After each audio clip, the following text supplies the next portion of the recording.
We could soon finally see a breakthrough in a nearly 8-year struggle to get patients legal access to medical cannabis here in Georgia. 11 Alive's Beth Yates spoke today to one of the companies preparing to provide medicine that the family say they desperately need. She joins us live from the state capitol. Well, Faith, as of today, there are a slew of conditions that those who apply for a medical cannabis card can use to help kind of get their conditions under control. But there have been no avenues to actually get that medicine, but that may soon change. I am here in Pagosa Springs, Colorado. We are medical refugees. We had to flee our home in Georgia to save my son's life.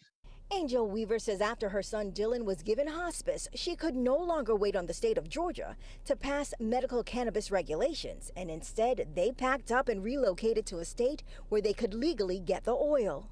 Oh, it was a waiting game.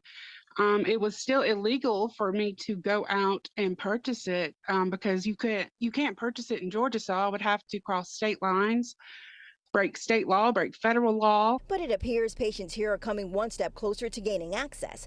The Georgia Access to Medical Cannabis Commission met this week to discuss the rules that govern the agency and allow THC oil to be cultivated, packaged, sold, and tested and tracked from seed to sale in Georgia.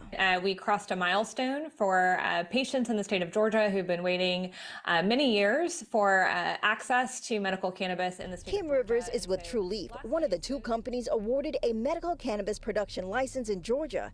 She says the rules are similar to those in other states. It allows people with cancer, ALS, Parkinson's, seizures, and 13 other illnesses to buy a low-level THC oil from a dispensary right here in the state. And once the rules and regulations are finalized, True Leaf believes it will be ready to take immediate action.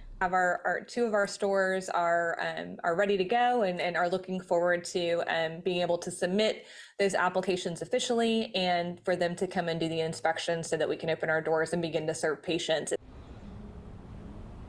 Now, Botanical Sciences LLC is the second company authorized to produce the medical cannabis in the area. They also tell me once the license and rules have been finalized, they are too ready to open their doors in several locations throughout the state. Live in Atlanta, Beth Yates, 11 Alive 2. And there's been a lot of interest on this, especially on our website. Tonight, we're taking a closer look at why it's taken so long for medical cannabis to get to this point here in Georgia.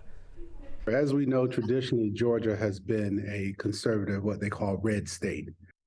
You're listening to attorney James Walker. He lists one of the reasons for delays as hesitancy by state leaders worried about their voter base, with Georgia historically being more conservative.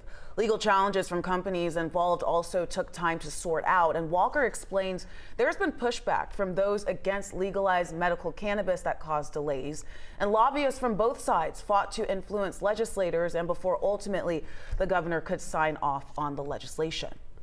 We have organizations out there who are founded and established to prevent this law from passing, just like you have organizations and lobbyists who are there to make sure this law passes. So that's what's been the fight.